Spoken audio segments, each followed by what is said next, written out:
क्या है। बिल्कुल। तो बाबा का आ, शुक्रिया। तो तो मैं तो सबको ही जानते हैं, रोज मिलते हो मंगल मंगलवार को। हाँ लेकिन जी। हम थोड़ा सा अपना परिचय देंगे आपको। जी कुछ नए जी। भाई तो हैं जो तो नशा इस से नहीं पहुंच सकते। हाँ जी। जी, और जैसे हमने बोला, अगर यहाँ पे व्हाट्सएप जो तो प्रकृति में जो चल रहा है थोड़ा सा ऊपर नीचे हो रहा है, तो उसके लिए हम अभी से ही माफी चाहते हैं। तो ये शारीरिक नाम है सुपर्णा। और बाबा के ज्ञान में पहला तो इंट्रोडक्शन हुआ था 1996 में। और वो भी इंट्रोडक्शन तो क्या, राखी का उत्सव था, तो हम वहाँ गए थे। बहुत अच्छा लगा। और उस समय तो हमें इतना ज्ञान नहीं था, मगर दादी जानकी ने राखी बांधी थी। बहुत प्यार से देखा और बहुत अच्छा लगा कि क्या अनुभव हुआ हमें पता नहीं। फिर वापस आ गए। हमारे परिवार में भी दो बच्चे हैं। अभी उनके पिता तो नहीं रहे, शरीर छोड़ दिया, मगर उसके बाद 2011, इतना लंबा गैप देखिए। 2011 में हमारे एक चाचा जी की देहांत हुआ था, तो हम गए थे और वहां पे सुदेश दीदी का हम सुन रहे थे कि कैसे आत्मा गर्भ में प्रवेश करती है 5वें 6ठे मास में, कैसे छोड़ती है। तो कहीं ना कहीं से पता नहीं अंदर से वो निकला जो 96 में हमें अनुभव हुआ। वो ऐसे लग रहा था कि वो ऊपर आ रहा है, यहाँ तो कुछ है। उसी दिन हमने एक किताब खरीदी राजयोग मेडिटेशन के ऊपर, और हम उसी दिन से पढ़ने लगे और अगले दिन से अमृत वेला शुरू हो गया। तो जैसे बाबा झटका कहते हैं ना, झटके से सब कुछ होता है। मतलब जो जो हम पढ़ रहे थे वो एकदम सही बैठ रहा था। उस समय हम परिवार से भी नहीं मिले थे यहाँ वेल्स में। अगले साल हम मिले, मगर तब से हमारा अमृत वेला शुरू हो गया। और जो जो हम पढ़ रहे थे वो देखिए एक किताब के द्वारा, जो माइक जॉर्ज ने लिखी थी, in the light of meditation. तो फिर तो उसके बाद तो हमें लगा कि उसी समय से बाबा ने ये जो सफर ब्राह्मण जीवन में इतना जबरदस्त शुरू कराया। तो अब तो बहुत, और पालना भी हमें बहुत मिली। कहते हैं ना, जो मन चाहेगा उसी के मुताबिक मिलेगा। तो सुदेश दीदी की पालना, दादियों की तो पालना, मतलब हम यूट्यूब पर बहुत देखा करते थे, बहुत क्लासेस। और पहले ज्ञान में आने के 2 साल तो हमने सिर्फ पढ़ाई की, बहुत पढ़ाई की, बहुत ज्यादा, पता नहीं कितनी डायरियां भरती होंगी। और उस सूर्य भाई की क्लास, सुदेश दीदी की क्लास सुन सुनकर उसको अपने जीवन में लागू किया। उससे बहुत जल्दी परमात्मा ने परिवर्तन कराया। अंदर भी जो खामियां थी, जो दुख दर्द बैठा हुआ था, कि जैसे लगता है ना कि मतलब रात्रि, मतलब पूरा ओवरनाइट वो सब बंद हो गया। तो कैसे जब हम परमार्थ पर चलते हैं, तो बाबा हमें पूरे परिवार में कैसा संजोए, मतलब संजोए होते हैं हम पूरे। सबका हमें इतना प्यार मिलता है, इतना सम्मान, और हमारे दिल से भी वो निकलता है। तो यही हमारी कहानी है अभी तक की, और चल रही है। तो जो बाबा कहते हैं ना, झटके से करो, हाँ या ना, बस बीच में कुछ नहीं होना चाहिए, अनुभवों के आधार पर। तो इसलिए हम बार बार शुक्रिया अदा मनाते हैं कि कहाँ से कहाँ लेकर आगे परमात्मा और उनका इतना सुंदर परिवार। ओम शांति। तो आज दशहरे के दिन में हम इसके बारे में सोच रहे थे। और पहले तो हम शुरू करते हैं हम ब्राह्मणों के लिए।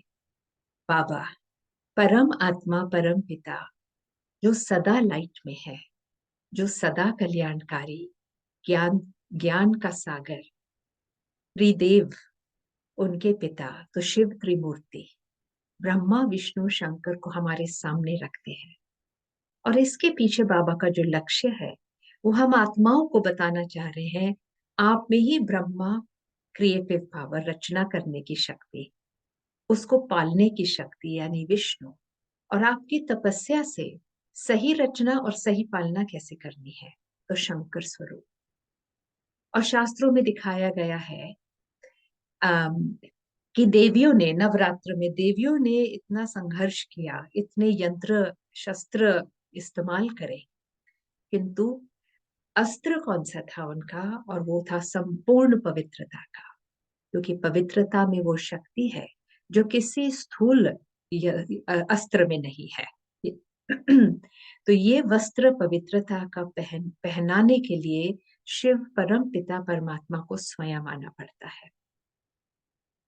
तो ये कहानी जो है विजयदशमी, विजय किसकी हो रही है, वो परमात्मा स्पष्ट करके बताते हैं कि विजय तो आत्मा की ही है।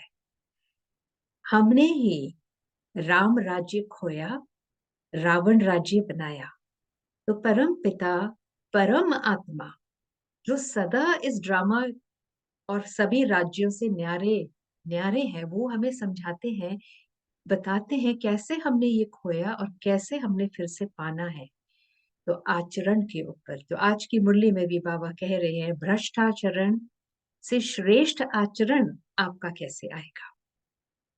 तो आत्मा को तो ज्ञान हम सभी को है, और आत्मा की जो सूक्ष्म शक्तियां हैं, मन, बुद्धि और संस्कार, यानी संकल्प शक्ति, दिव्य विशेष सुंदर संस्कार और विशाल कौशल कुशल बुद्धि। तो अब रामायण पर आते हैं, जो ऋषि वाल्मीकि ने बहुत सुंदर एक कथा लिखी है, और ऋषि वाल्मीकि के ही शब्द है कि ये रामायण, ये कथा मेरे मन की कल्पना है, क्योंकि उस समय पूरी सोसाइटी, सभी जीवात्माएं बिखर रहे थे। धीरे धीरे जो काम क्रोध लोभ मोह ये सब विकार अंदर आत्मा के आ रहे थे, तो आत्मा का अंदर का जो शुद्ध शुद्ध आत्मा जो थी वो मलिन बन रही थी धीरे धीरे। तो ऋषि वाल्मीकि ने कितने सुंदर कैरेक्टर्स बताए हैं। उस समय की लिखी हुई कहानी आज भी हमें लागू होती है। रावण राज्य, राम राज्य भी दिखाते हैं और रावण राज्य भी दिखाते हैं। तो राम के पिता, चलिए एक्टर्स को देखते हैं कि राम राज्य में राजा थे दशरथ, उनकी तीन पत्नियां कौशल्या, कैकेयी और सुमित्रा, और उनके बच्चे कौशल्या के पुत्र राम, कैकेयी के भरत और सुमित्रा के लक्ष्मण और शत्रुघ्न। अब भौतिक आध्यात्मिक तरीके से अगर हम देखें तो दशरथ वो रथ जिसमें 10 कर्मेंद्रियां हैं, 5 कर्मेंद्रियां, हाथ पैर मुख उपस्थ और गुदा, और 5 ज्ञानेंद्रियां, यानी आंख नाक कान त्वचा और जबान, जीभ, जिससे हम सेंस करते हैं, जिनको सेंस ऑर्गन्स कहते हैं। तो बाहर की जो प्रकृति की इंफॉर्मेशन है वो हम इन कर्मेंद्रियों से लेते, तो इन्हीं को इसीलिए इनको ज्ञान इंद्रिय कहा गया है। मगर आत्मा की सूक्ष्म शक्तियां हैं, उसके संकल्प यानी मन, और उसके संस्कार और बुद्धि। अब कौशल्या को अगर हम देखें तो दशरथ, राजा दशरथ मतलब वो आत्मा जो इन 10 कर्म इंद्रियों के राजा है, इस शरीर में बैठी हुई। और उसकी 3 सहेलियां बोले, कहानी में तो पत्नियां दिखाया है मगर साथी, साथी जो है, तो पहली है कौशल्या, जो हर चीज में कुशल है, इसकी बुद्धि बहुत विशाल है, बहुत तीव्र सुंदर है और कुशल है। तो उनके पित्र का दिखाया है राम, राम को कहते हैं मर्यादा पुरुषोत्तम, अहिंसा परमो धर्म, गुणों में संपूर्ण। तो राम मतलब त्रेता के राम की ही बात कर रहे हैं, राम राज्य।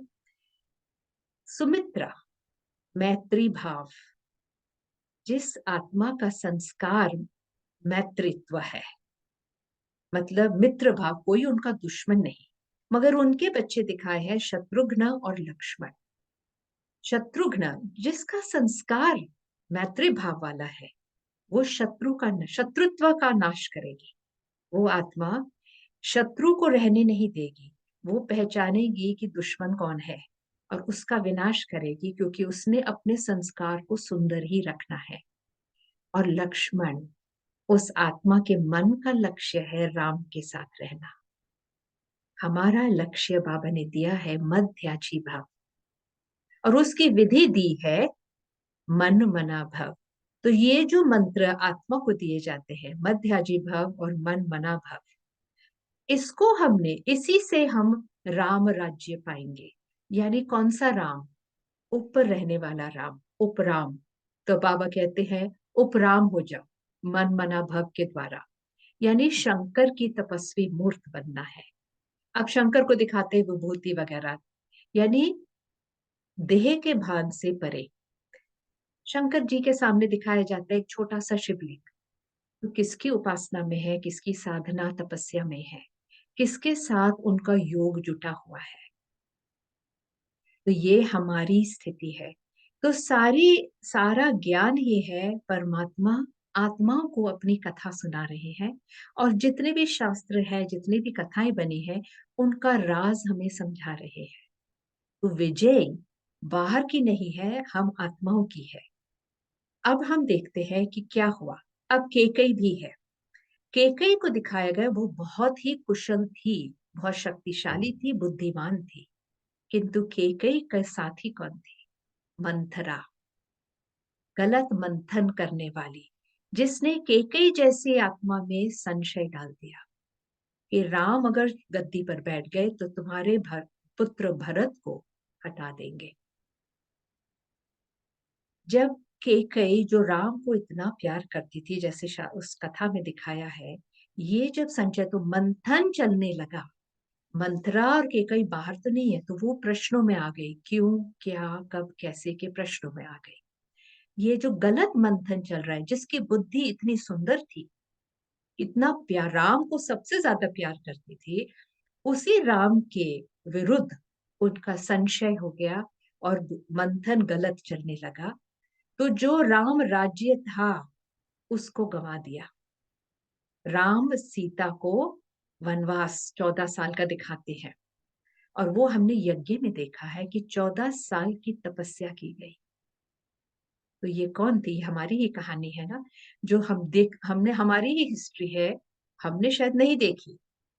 मैंने इस आत्मा को तो देखी नहीं है, ब्रह्मा बाबा मम्मा को कहाँ देखा है, मगर ये तो पता है ना, अभी ही होकर गए हैं वो 14 साल। उन्होंने जो गहन तपस्या की, वनवास भेजा, किंतु उनके साथ गए लक्ष्मण। सीता आत्मा है, सीता रूपी आत्मा, जिसका लक्ष्य है सदा राम के साथ रहना। तो सीता राम के साथ गई वनवास, यानी पंचवटी में। पंचवटी यानी 5 तत्वों का की ये वटी, ये कुटिया। 5 तत्व तो हम जानते ही हैं। तो 5 तत्वों की कुटिया में मैं सीता अपने राम को अपने दिल में बिठाकर, ये लक्ष्य रखकर कि मुझे सिर्फ राम के साथ रहना है। तो दिखाते हैं शास्त्रों में या कथा में कि वो पंचवटी में थे। अब रावण कहाँ से आया? रावण और माया से बाबा कहते हैं बच के रहो, इन पर जीत पानी है। माया जीत, मोह जीत, जगत जीत। अब ये देखा जाए तो रामायण की कथा सीता के अपहरण के लिए नहीं थी। इसका कारण क्या था कि सीता का अपहरण हुआ? और ये थी राम की पत्नी, राम की बहन शूर्पणखा, यानी स्वरूप का जिसको नशा है। वो दिखाते हैं बहुत सुंदर थी। तो जब राम सीता और लक्ष्मण दिखाते हैं पंचवटी में थे, घूम रहे थे, तो शूर्पणखा ने देखा। तो पहले वो राम के पास आई, क्योंकि वो बोलती मेरे से शादी करो। राम ने कहा मेरी तो शादी हुई हुई है, आप इनसे पूछ लीजिए। लक्ष्मण, क्योंकि कोई भी आत्मा दूसरे पर तो हावी नहीं हो सकती ना, सबको अपनी चॉइस बना कर करनी होती है। लक्ष्मण अपने लक्ष्य में दृढ़ थे, राम के साथ रहना है। और लक्ष्य क्या था? सदा सदा लक्षणों से भरपूर बनना है, सदा सही रास्ते पर चलना है। तो उन्होंने भी शूर्पणखा को मना कर दिया। अब जिसमें स्वरूप का अपना नशा है और उसको आप मना कर दे किसी चीज के लिए, तो कितना अहंकार, क्रोध, घृणा और प्रतिशोध यानी रिवेंज की भावना उत्पन्न होती है। वो जोर करने लगी कि ये कैसे हो सकता है, मैं इतनी सुंदर हूँ, जवान हूँ, अभी तो मैं जवान हूँ, और अभी तो मैंने दुनिया देखनी है, मेरा तो सब कुछ इतना है, कितना सुंदर है, बाहरी दुनिया, देह का भान। तो फिर क्या किया? बार बार वो लक्ष्मण से बोलने लगी तो लक्ष्मण में क्रोध आ गया। क्रोध आने से उन्होंने क्या किया दिखाते हैं, शूर्पणखा की नाक काट दी, मतलब उसको डिसफिगर कर दिया, सुंदरता को हटा दिया। अब देह की सुंदरता में किसी में कोई चला जाए तो क्या हालत होती है। कितना क्रोध, अब प्रतिशोध हो गया। अब उसने देखा शूर्पणखा के कि सीता भी बहुत सुंदर है, क्योंकि वो आत्मा तो राम के साथ है ना, और राम का रंग जो लगेगा तो सुंदर ही होगा। तो क्या होता है, वो जाती है किसके पास, अब रावण के पास। रावण को कथा पूरी नहीं सुनाती है, यही कहती है कि इनको मैंने देखा पंचवटी में और इन्होंने मेरी ये दशा कर दी। रावण मोह, रावण में अपने, एक तो गर्व, उसका अभिमान था, और एक तो मोह था अपनी बहन में कि मेरी बहन की हिम्मत कैसे हुई कि मुझ राजा रावण, जो लंका का राजा दिखाते हैं, उसकी बहन को छुआ तक। तो क्रोध, प्रतिशोध। अब रावण की भी क्या व्याख्या दी जाती है। रावण को दिखाते हैं कि वो एक ब्राह्मण का पुत्र था, स्वयं ब्राह्मण, शास्त्रों का बहुत ज्ञान था, बहुत विद्वान था। और उनके किसकी भक्ति की थी, शिव की, जबरदस्त शिव का भगत था। तो शिव से भी, अब शिव तो परम आत्मा है, तो जो भी उनके भक्त होते हैं वो तो उनकी इच्छा उनको वरदान देते ही हैं। तो शक्ति बहुत मिली हुई थी रावण को, मगर रावण ने गलत तरीके से शक्ति यूज की। अब रिवेंज यानी प्रतिशोध लेने के लिए रावण ने धोखा इस्तेमाल किया। किसको इस्तेमाल किया, मारीच। मारीच जो धोखा देने वाला है, मायावी। अब हम थोड़ा माया को समझें। तो माया को, माया के बारे में बाबा हमें क्या कहते हैं। माया है वो जो दिखती नहीं है, अंदर ही अंदर चलती है। माया का किसी और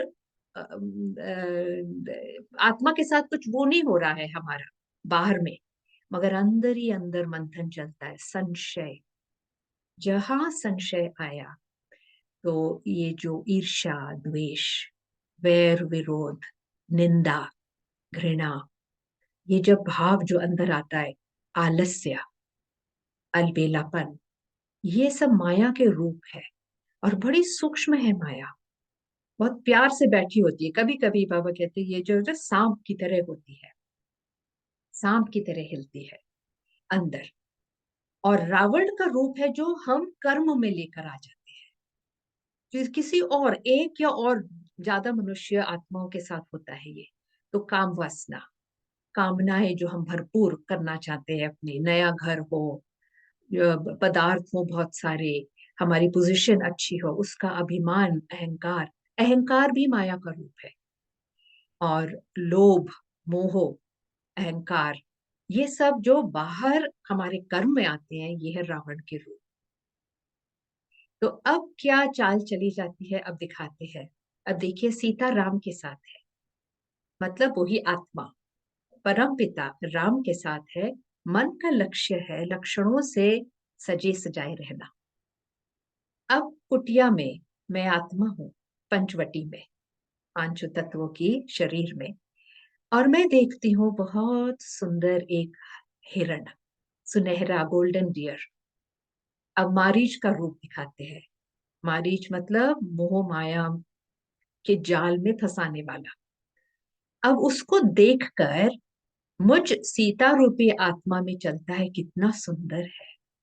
इन नैनों से मैं देख रही हूँ, ये जो भौतिक नैन है, इनसे देख रही हूँ। और उस समय मेरी तीसरी आंख बंद हो जाती है, और मैं राम को, मेरे मन बुद्धि से राम हट गए। अब मैं राम को कहती हूँ कि मुझे वो हिरण चाहिए। सीता कहती है, राम समझाते हैं कि सीता ये मायावी है, इसको देख के इसको लेकर क्या करोगे। नहीं, मुझे वो चाहिए। भक्ति में हम सब ने क्या किया, हम आत्माओं ने कितनी विनती की परमात्मा से, हमारी ये इच्छा पूरी कर दीजिए। आज भी जो मुरली में बाबा ने कहा, इच्छा, और परमात्मा कहते बच्चे इच्छा मात्रम अविद्या हो जाओ, ये आपको बहुत गहरी खाई में ढकेल देगी। एक इच्छा से अन्य बहुत इच्छाएं हो जाती है। मगर सीता अब राम की बात नहीं मान रही थी। उसकी आंखें जो देख रही थी वो भौतिक दुनिया में, गोल्डन डियर तो, सुनहरा जो हिरण था वो तो एक ही एग्जाम्पल दिया है, मगर आज भौतिक दुनिया में कितने आकर्षण है। तो ये आकर्षण आत्मा को खींचने लगते हैं। तो अंदर की जो माया होती है अब ये काम करने लगती है। तो धीरे धीरे आत्मा जब राम से अलग होने लगती है, अपने मन के लक्ष्य से गिरने लगती है, भौतिक दुनिया में खींचती जाएगी, क्योंकि मन तो खींचेगा ही। जहां शरीर होगा तो मन खींचेगा ही। अब वो शूर्पणखा का जो प्रतिशोध था, जो रिवेंज की भावना थी, वो रावण, ये हमारे अंदर ही तो पैदा होती है ना, ईर्ष्या। ईर्ष्या था सीता की सुंदरता को देखकर। और हमें अपने अंदर देखना है हम किससे ईर्ष्या कर रहे हैं और क्यों। अपनी सुंदरता को देखने के लिए परमात्मा हमें अपने स्वमान में बिठाते हैं कि आप अपने स्वमान में बैठो और अपने को देखो आप हो कौन। तो दादी जानकी के जो 3 ओम शांति है कि मैं कौन, मैं कितनी सुंदर सुशील देवकुल की आत्मा हूँ, मैं कहाँ से आई हूँ, उस शांति धाम निर्वाण धाम परम धाम की रहवासी। और मुझे क्या करना है, परिवर्तन जो लक्ष्य दिया है मध्याजी भव का, और विधि बताई है मन मना भव। मगर सीता जब नहीं मानती है तो राम को जाना होता है, दिखाते हैं। और राम तीर मारते हैं तो वो हिरण को लगता है, तो मारीच या दूसरा धोखा, पहला धोखा था ये रूप बदलना, एक हिरण के रूप में आना। दूसरा धोखा होता है जोर से चिल्लाता है लक्ष्मण राम की आवाज में। तो ये भी माया है। हम अपने को जस्टिफिकेशन देते हैं, अपने को एक्सक्यूजेस देते हैं कि ये हम कर रहे हैं यही सही है। तो अब मगर सीता के मन में हलचल होती है, ये राम की आवाज, क्या हो गया राम को, घबराहट, भय। भय भी एक सिर है ना राम का, बहुत जबरदस्त। और भय में क्या होता है, बुद्धि की परखने की शक्ति खत्म हो जाती है। तो सीता क्या कहती है, लक्ष्मण को बोलती है आप जाओ राम के पास, राम को देखो राम कोई मुसीबत पे पड़ गए। भूल जाती है कि राम तो सर्वशक्तिमान है, राम को क्या जरूरत है। वो उस सीता के अंदर, आत्मा के अंदर परमात्मा के ऊपर विश्वास निश्चय नहीं रहता। तो लक्ष्मण को भेजती है, उसके मन का लक्ष्य डगमगाता है। फिर भी परमात्मा देखिए कितना हमें प्यार करते हैं। फिर लक्ष्मण के द्वारा क्या कराते हैं, अच्छा, मर्यादाओं की लकीर या लक्ष्मण रेखा। लक्ष्मण रेखा को कहते हैं अग्नि रेखा भी कहा जाता है, कि इसके बाहर नहीं हटना, यानी मर्यादाओं की जो रेखा है। और परमात्मा ने हमें कितनी मर्यादाएं दी है, हर तरह से, हर तरह की मर्यादा, बाहर भौतिक मतलब बाहर की भी, कैसे रहना है, और अंदर भी कैसे सोचना है, करना है, बोलना है। लक्ष्मण बोलते हैं हे माते सीता, इस लक्ष्मण रेखा के बाहर अब नहीं आइएगा। तो लक्ष्मण भी चले जाते हैं राम की खोज में। रावण देख रहा है ये सब, और रावण फिर दूसरा रूप धारण करता है। तीसरा धोखा, अब रावण स्वयं आता है साधु के वेश में, भिक्षुक, और कहता है हे माते भिक्षा। सीता अंदर से कुछ लेकर आती है, दिखाते हैं, और देने लगती है, मगर अभी भी लक्ष्मण रेखा के अंदर है, मर्यादाओं की लकीर के अंदर है, लाइन नहीं वो क्रॉस करती। भिक्षुक कहता है, भिक्षुक आया है, भिक्षा आपको बाहर आके देनी होगी, अंदर नहीं। अब सीता के मन में हलचल होती है कि मुझे बोला गया है मर्यादाओं की रेखा के पीछे रहना है, यानी लक्ष्मण रेखा को उल्लंघना नहीं है। मगर फिर परखने की शक्ति बुद्धि की। अब सीता में क्या होता है, ये जो माया है बड़े सूक्ष्म रूप से आती है। हम अपने आप मनमत में आती है सीता, और सोचती है कि मगर ये तो सही नहीं होगा कि ये साधु आया है और उनको हम भिक्षा ना दे, ये गलत होगा, वो तो साधु है। सीता ने उसे पहचाना नहीं, परमात्मा की दी हुई मर्यादाओं का उल्लंघन किया, और वो लक्ष्मण रेखा के बाहर आए। तो वो मर्यादाओं की जो अग्नि जो रक्षा करती है हमारी आत्मा की, वो खत्म हो गई। उसको उल्लांघने से सीता रावण के पंजे में आ गई। तो फिर दिखाते हैं सीता का जो अपहरण हो गया। अब सीता को कहाँ रखा जाता है? अशोक वाटिका। उसमें बताते, बाबा तो बोलते हैं शोक वाटिका, अशोक वाटिका में। अब अशोक वाटिका में रहकर भी, क्यों अशोक वाटिका? क्योंकि सारी ओर, चारों ओर साइंस का, माया का पॉम्प एंड शो है, भपका है, सब कुछ है दैहिक आराम के लिए। क्या नहीं है? हम नल खोलते हैं, पानी आता है, गैस ऑन करते हैं, अग्नि हो जाती है, खाना बनाना, सब कुछ हमारे हाथ में है। किंतु सीता रूपी आत्मा कितनी बेचैन, दुखी, अशांत। तो आज वही हो रहा है ना। सब कुछ होने के बाद भी सारा, सारी जो पृथ्वी है, ये एक छोटा लंका, श्रीलंका तो नहीं है ना, सारे ही लंका है। अगर आप प्लेन से भी आए रात को, नीचे देखे, दिल्ली में आ रहे हैं या जहां भी लैंड करने वाले हैं, तो कितनी लाइट है, लगता है कि पता नहीं दिवाली बनी हुई है। हर मतलब पूरा ही, हर घर में लाइट ही लाइट। नल खोलते हैं तो पानी है, गैस हमने ऑन जैसे क्या बोला, तो अग्नि आ जाती है। जहां भी जाना हो, गर्मी के दिन एयर कंडीशनिंग, सर्दियों के दिन हमारे ये रेडिएटर्स ऑन हो जाते हैं। मतलब हर चीज का आराम है। फिर दुख क्यों? फिर शरीरों में प्रॉब्लम्स क्यों हो रही है?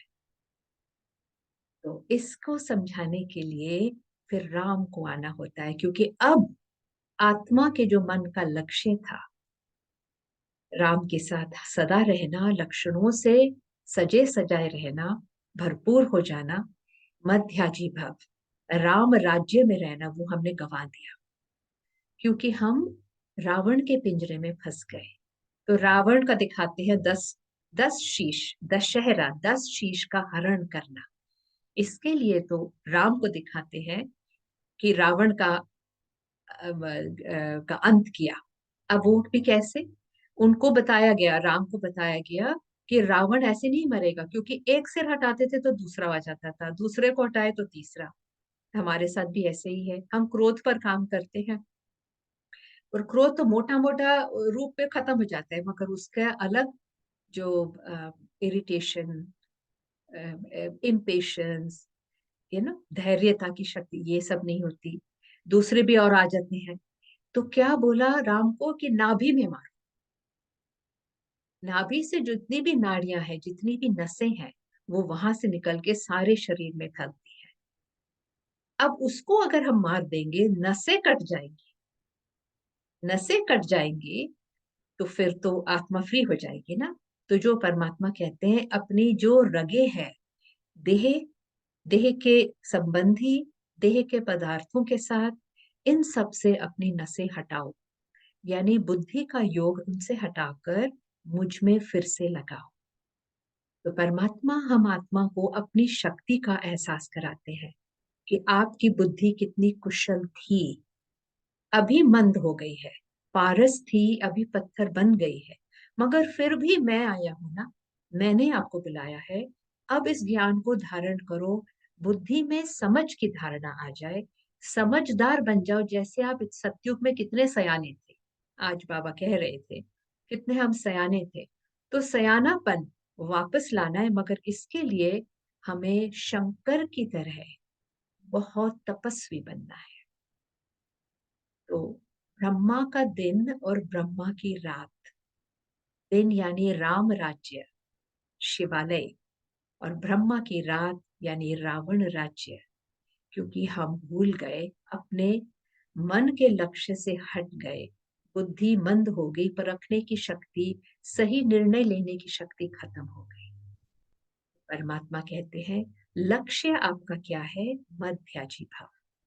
अब मध्याजी भाव यानी सुख, शांति, आनंद, विष्णु का रूप, इसको करने के लिए परमात्मा कहते हैं मेरे 2 पत्तों के साथ योग लगाओ, उनके साथ रहकर मुझ शिव त्रिमूर्ति के साथ रहो, ब्रह्मा, विष्णु, शंकर। अब 2 पत्ते हैं, राधे और कृष्ण। लक्ष्य तो हमारा वही है ना, जो बड़े होके लक्ष्मी नारायण बनेंगे। तो जब हमारा मन, तो कहते हैं विधि है मन मना भव, क्योंकि जितने भी 63 जन्मों के आपके विकार है, जन्म जन्म आपने विकारों के आधार पे कर्म किए हैं, तो भ्रष्ट आचरण हो गया, आप भूल गए। अब उसको बदलना है, आपको ही, वही आत्माएं बदलेंगी अपना आचरण, मगर अपना बुद्धि का योग किसके साथ लगाना है।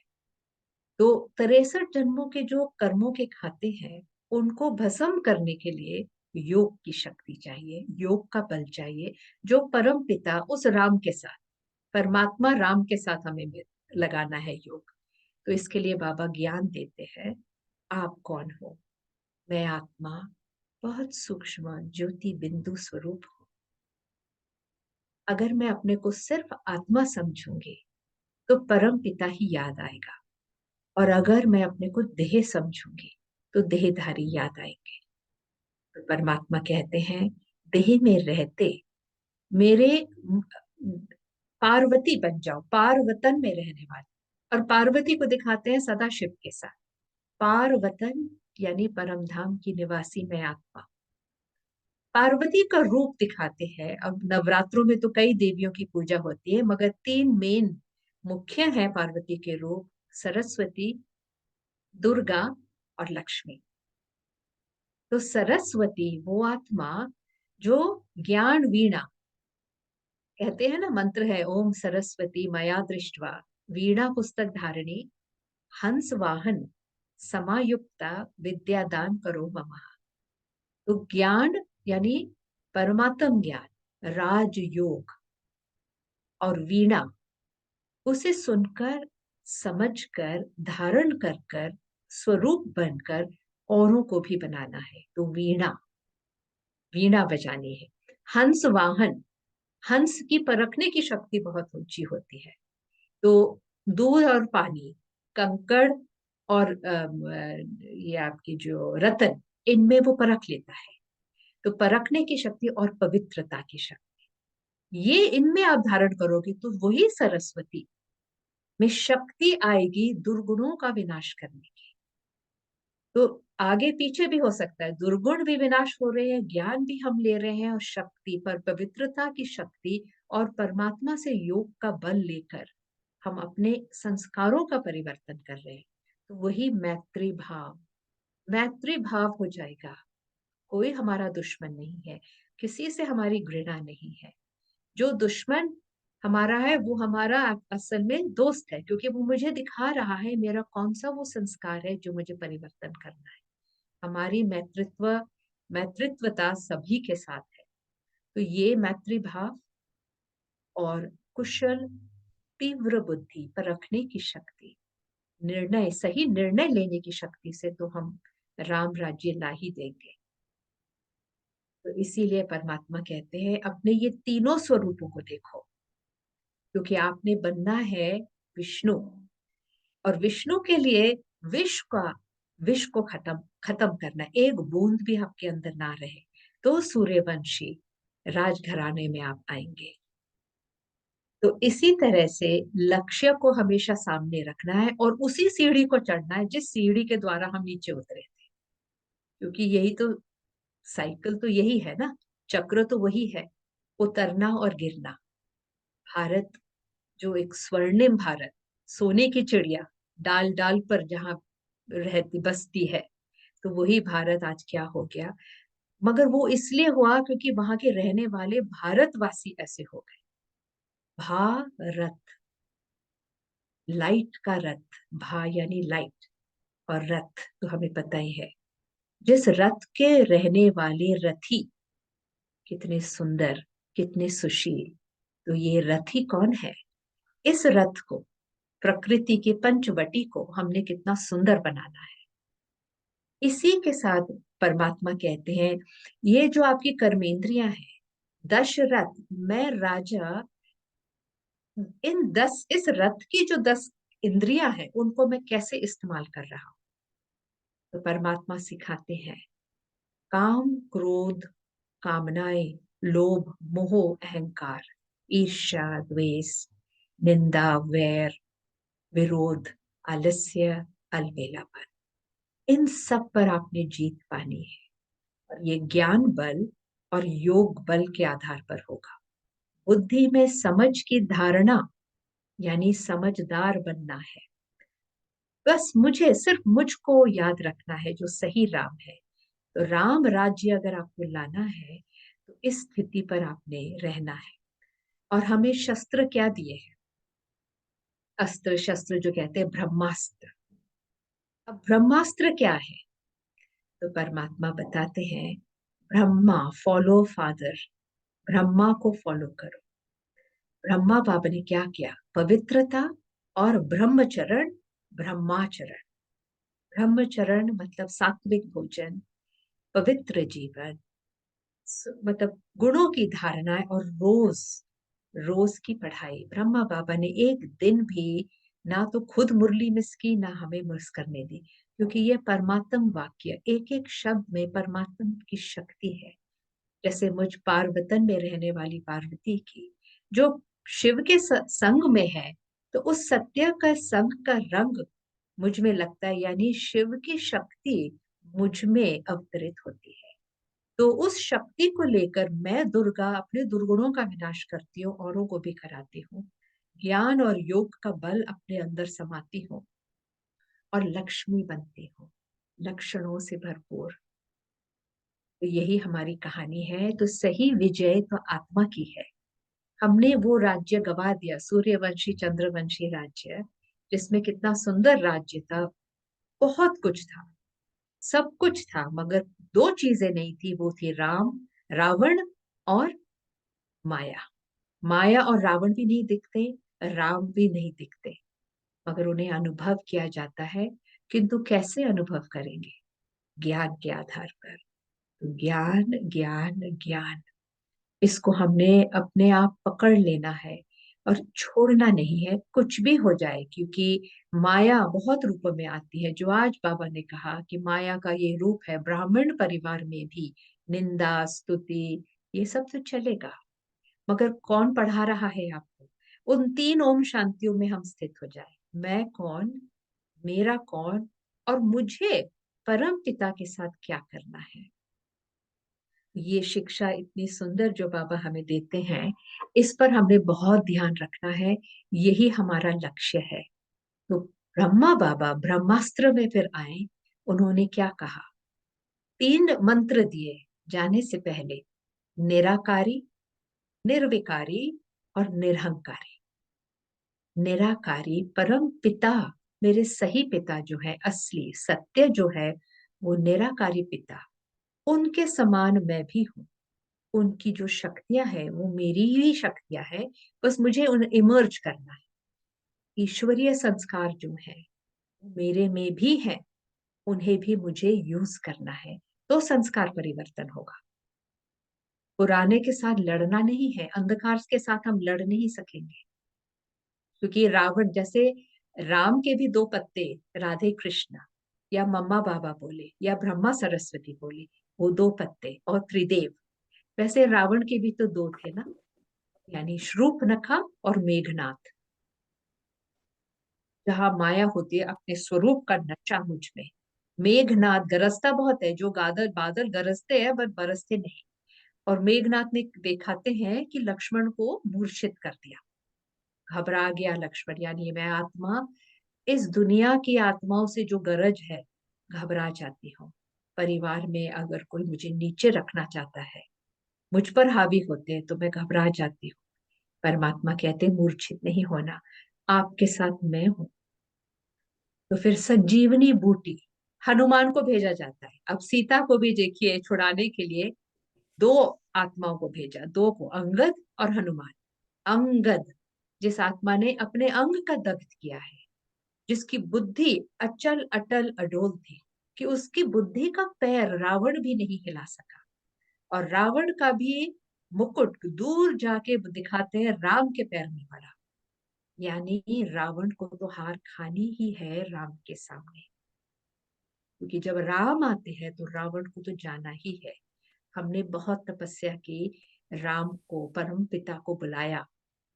अब जब वो आते हैं तो बिना सबको पवित्र बनाए, सबको पुण्य कर्म सिखाए, वो जाएंगे नहीं, क्योंकि परम धाम में तो पवित्र होकर ही जाना है।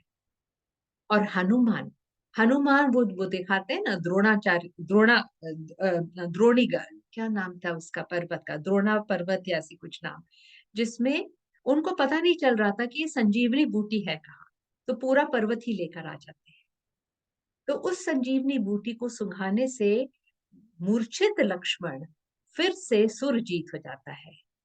मूर्छित यानी आत्मा कुंभकर्ण की नींद में सो गई थी। संजीवनी ज्ञान, संजीवनी बूटी, ये ज्ञान ही तो है परम पिता का, जो मुझ सोई हुई आत्मा को कुंभकर्ण की नींद से जगाता है।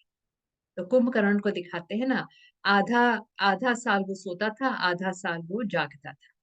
कितना सुंदर दृश्य है, देखिए। बाबा कहते हैं आधा कल्प आप जागती ज्योत होते हो, और आधा कल्प आपकी ज्योति धीरे धीरे कलाएं कम होती जाती है, जबकि लास्ट में कोई कला नहीं होती। तो जैसे हमारी शक्ति कम होती जाती है, रावण की शक्ति भी बढ़ती जाती है। तो यही हमारा खेल है। इसी पर बाबा कहते हैं ध्यान रखो, चूज हमने करना है, निर्णय तो आत्मा को ही लेना है। परमात्मा बाप, टीचर, सदगुरु के रूप में आते हैं, हमें हमारी ही कहानी सुनाते हैं और कहते हैं कि जो मैं कह रहा हूं ये पढ़ाई है, मैं कोई धर्म नहीं सिखा रहा हूं। धर्म यानी धारणाओं की स्थापना आप आत्माओं में करवा रहा हूं। करण करावनहार आकर आत्माओं की ज्योति जगाते हैं। आत्मा सुनती है, मानती है। बोलते हैं ना, सुनना, जानना, मानना, चलना और बनना।